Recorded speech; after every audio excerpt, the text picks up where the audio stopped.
Barcha maqtovlar, danlovlar Alloh taolaga gina tegishli. Biz uni gina maqtaymiz, ondan gina yorliqovni yolvoramiz, ona gina duolar bilan murojaat etamiz. Kimni Alloh taolo to'g'ri yo'lga ko'ndirsa, uni hech bir kim adashtirmas. Kimni adashtirsa, uni hech bir kim to'g'ri yo'lga ko'ndira olmas. Shohidlik beram, Allohdan boshqa hech bir iloh, ibodat qilina turgan, tobina turgan zot yo'q, yolg'iz u. Onun tengdashi yo'q, ham shohidlik beram Muhammad sallallohu alayhi va sallam onun quli ham elchisi. Ona onun ahli bayt yaqinlarına, sahabalarına, tabi'inlarga ham ularning yo'lini davom etuvchi barcha mu'min musulmonlarga Alloh taolaning rahmati ham mag'firati bo'lsa edi. Alloh taolo Qur'onda jannatga kiruvchilarni sifatlaganda Mu'minun surasida jannatga kiruvchi Firdavs jannatlarin miros etib oluvchi musulmonlarni sifatlab ayta. Anda endi bir necha sifatlar kela, ham ularning orasida Alloh taolo ayta: "A'udhu billahi minash shaytonir rojim. Vallazina hum li amanatihim va ahdihim ra'un."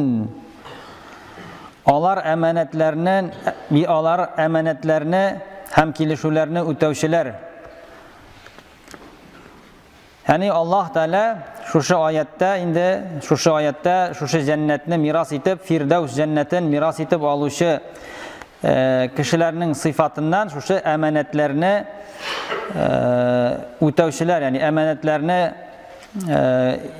kiri aytik haqlı bo'lgan yerga kiri topshiruvchilarni Alloh taolo ayta. Ham endi bizning so'zimiz de bugun shu amanat turunda bo'lacak. Alloh taolo boshqa bir oyatda aytgan: "A'udhu billahi minashshaytonir rojim. Innalloha ya'murukum an tuwaddul amanata ila ahliha wa idha hakamtum baynan nasi an tahkumu bil adl. Innallaha ni'ma ya'idukum bih. Innallaha kana sami'an basira." Alloh taolo aytgan, durustlikda Alloh sizga amanatlarni kishisine qaytarırga, agarda kishilar orasida hukm etsangiz, ular orasida adil ravishda hukm etirga amr eta. Durustlikda Alloh taolo nindi yaxshi ravishda sizni va'zli.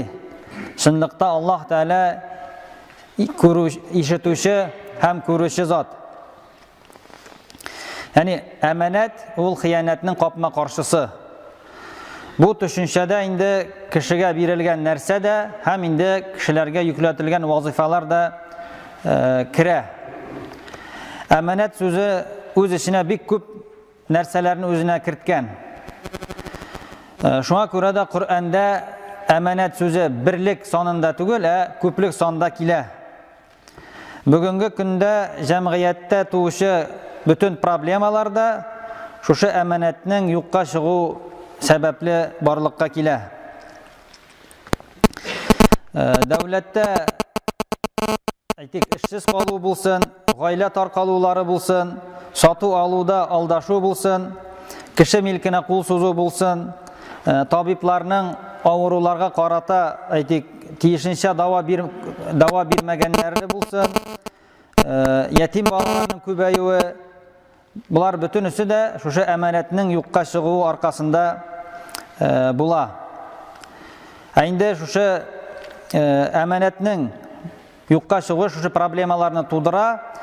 Endi şu bütün problemalarning negizinde şu amanatning yo'qqa chiqu, endi amanatning negizinde ul iman ham din tura. Agar da endi kishining imani bulmasa, yoki imani zayıf bulsa, yoki dini bulmasa,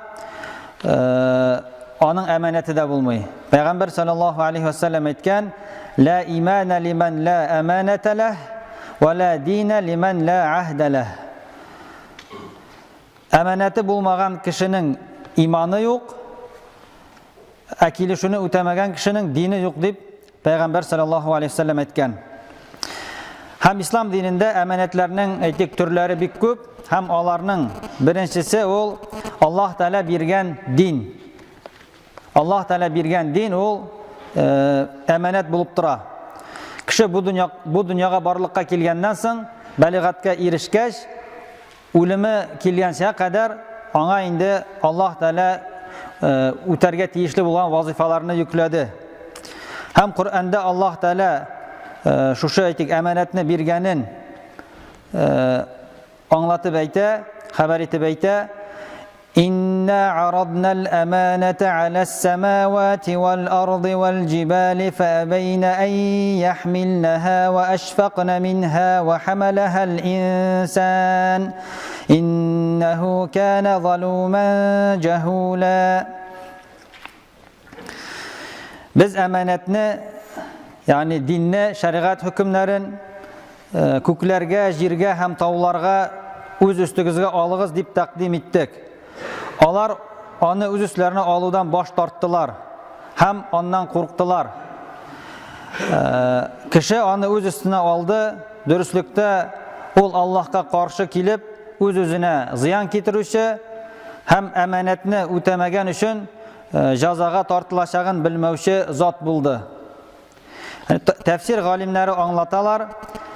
Şu emanet degen söz mında şeriat hükümleri, yani dinnin etik farzları hem indi tıyılıları dip anlatalar. Allah Teala kişilerini, yani birinci kişini Adam aleyhisselamni barlıkka getirgençe kadar şu tavlarga, köklerge hem jirge söyleşu etik mümkünçiligin berip alarga şunday etik takdim ete. Hem alar indi ondan boş tartalar. Indi kişi şu etik emanetini ala öz üstüne. Hem indi kişi indi tuğandan soň baligatga erişkech, ömrünün ahırına kadar indi ol şu emanetini öterge tiyiş bula. Yani anlaşılgança şu ayetten din ol kişiге emanet etip berilgen. Kişi bu dünyada yaşagan vaqtda mena şu emanetini saklarga tiyişli. Eğer indi ol şu emanetini ötemese, kıyamet gününde Allah Teala ona aytik gazap berecek. Kimdir aytırga mümkün, ne üçün Allah Teala kişiге bu aytik zor, ağır bulgan emanetini berdi. Lakin indi dürüstlükte Allah Teala bergen bütün aytik kanunlar, dinning negizleri, ol indi kişinin hukuklarını şekleu yoki ona nindidir ağır aytular tuduru tugul, akirisinçe şu şeriat kanunları yaxşılıkka hem tüzüklükke ilta turgan etik sebepler. Eğer kişi şu kanunlarını ötep yaşayken, indi ol etik onun turmuşu dürüst hem indi yaxşı bulacak. Yani Allah Teala bu emanetini bizge berdi. Eğer indi biz şuna tutunup yaşasak, biz bizge indi bir köp faydalar kelecek. Nindigine ağır bulsa da. Ondan soň indi kişiге berilgen emanetlerden ol indi kişinin ağzaları. Kişidagi köz bulsun, kulak, kul, ayak, til, alar bütün üstüde emanet bulup sanala. Allah Teala alarını hayırlı amellerde gine kullanı üçün berdi. Eğer de kişi onu günahlı amellerde kullansa, kıyamet gününde şu ağzaları ona karşı söyleyecek. Allah Teala Kur'an'da aytgan: "El-yevme nahtimu ala afwahihim ve tukellimuna eydihim ve teşhadu arjuluhum bima kanu yaksibun." Kıyamet gününde biz alarının ağızlarına mühür koyacakbız.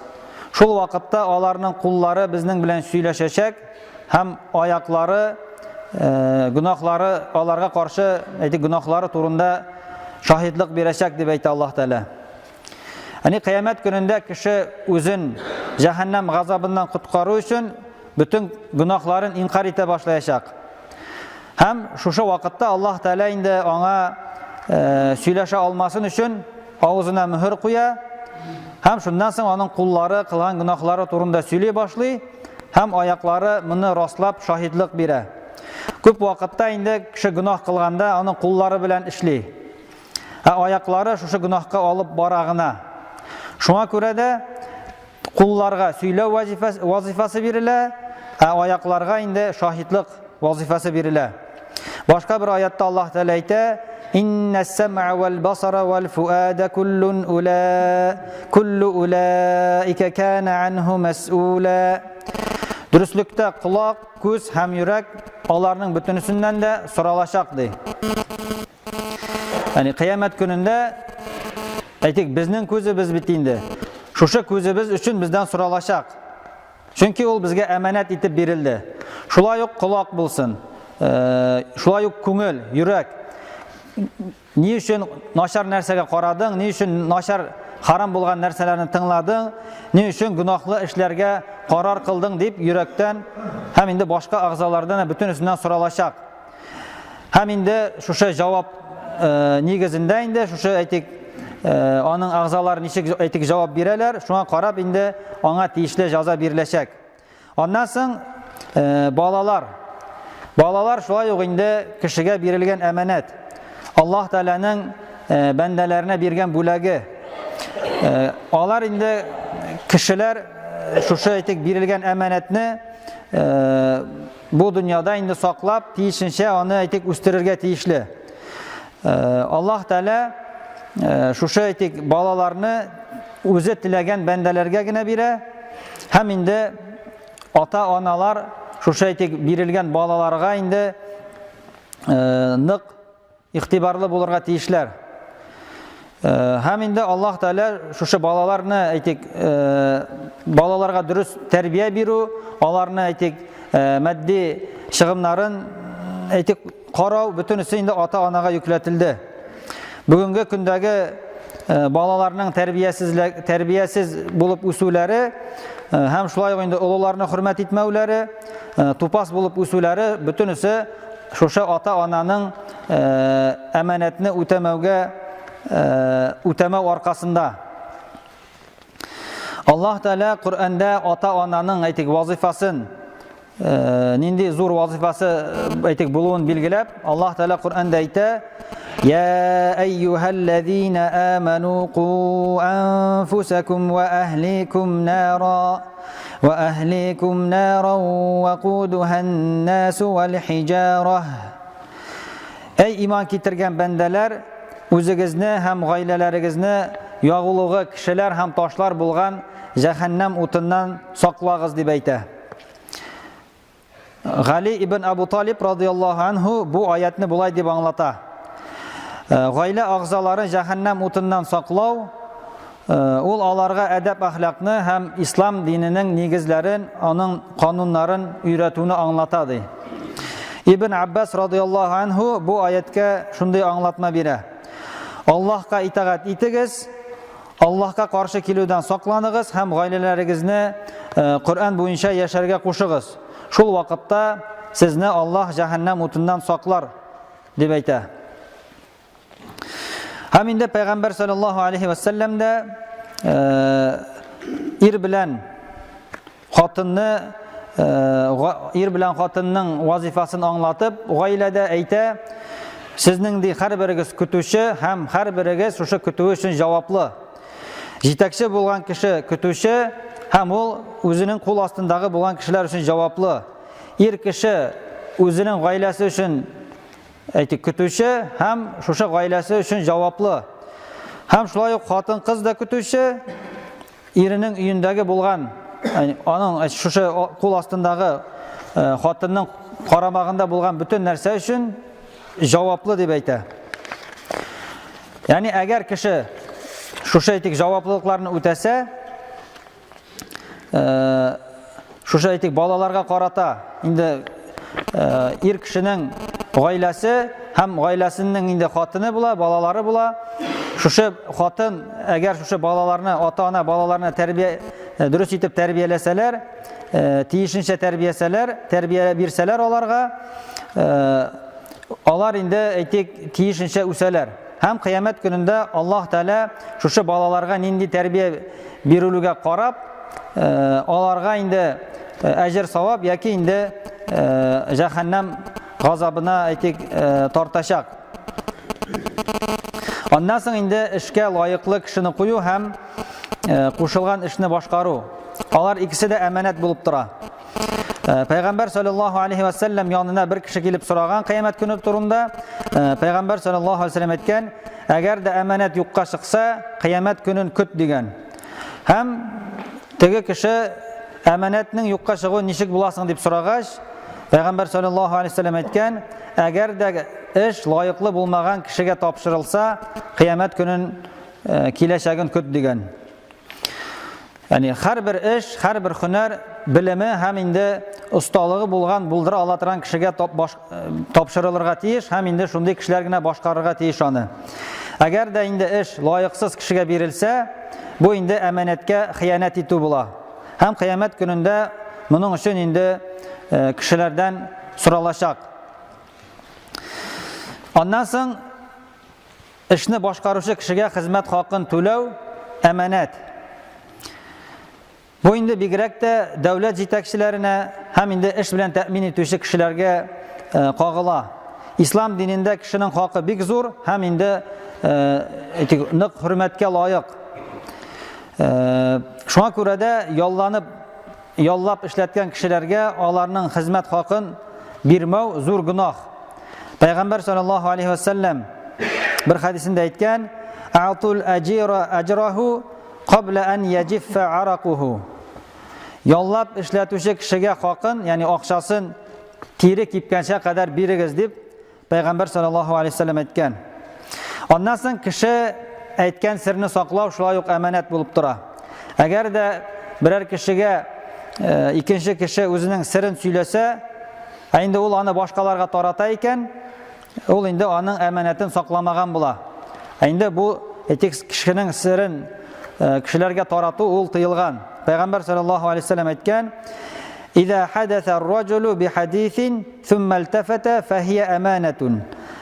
Әгәр бер кеше нәрсәдер сөйләп, як-ягына борылып караса ди, ул ди әманәт. Һәм шулай ук инде әгәр кеше үзенең иптәшенең серләрен башка кешеләргә таратып йөри икән, бу инде икейөзлелек галәмәте булып тора. Чөнки Пәйгамбәр саллаллаһу алейхи ва саллям әйткән: "Мунафикның билгесе 3. Әгәр дә ул сөйләсә алдый, килешү төзүсә ди, килешүне боза, әгәр аңа әманәт тапшырылса, әманәткә хыянат итә ди."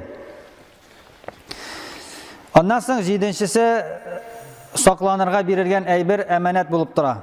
Пәйгамбәр саллаллаһу алейхи ва саллям әйткән: "Аддил аманата ила ман таманак ва ла тахун ман ханак." Әманәтне биргән кешегә кире кайтар һәм сиңа хыянат иткән кешегә хыянат итмә дип әйткән Пәйгамбәр саллаллаһу алейхи ва саллям. Инде кешегә берәр әйтик акчамы яки берәр җиһазмы кеше калдыра икән, ул аны сакларга тиеш, аңа зыян китерүдән, аны юкка чыгарудан сакларга тиеш. Һәм инде Пәйгамбәр саллаллаһу алейхи ва саллям да шундый булган, чөнки белгәнебезчә аңа инде әмин, ягъни ышанычлы дигән әйтик аның кушаматы булган. Аңа инде аны нигә биргәннәр? Чөнки ул аңа бирелгән, сакланырга бирелгән әйберләрне һәр вакыт кире хуҗасына имин килеш кайтарып бирә торган булган. Әгәр дә инде кешеләр шушы әйтеп киткән әманәтләрне үтәсәләр, җәмгыятьтә тәртип урнаша һәм инде кешеләр арасында хукуклар бузылмый. Һәм инде шушы әманәтләрнең үтәлү нәтиҗәсендә кешеләр бер-берсенә ышана башлыйлар һәм инде бер-берсен хөрмәт итә башлыйлар. Һәм инде шушы ислам динендәге әйтик, ислам диненең максаты кешеләр арасында дуслык, бердәмлек булу максатына ирешә. Һәм инде кеше әманәтне үтәсә, шулай ук инде Аллаһ Тәаләнең ризалыгына ирешә һәм инде Аллаһ Тәалә вәгъдә иткән җәннәтләргә керергә аңа әйтик мөмкинчелек була. Аллаһ Тәалә инде барчаларыбызга да үзебезнең өстендә булган әманәтләрне үтәп, Аллаһ Тәаләнең рәхмәтенә һәм мәгъфирәтләренә ирешергә насыйп әйләсә иде. Barakallahu lana ve lekum fil Kur'anil azim ve nefa'na ve iyyakum bil ayati ve zikril hakim. İnnehu huves semi'ud dua.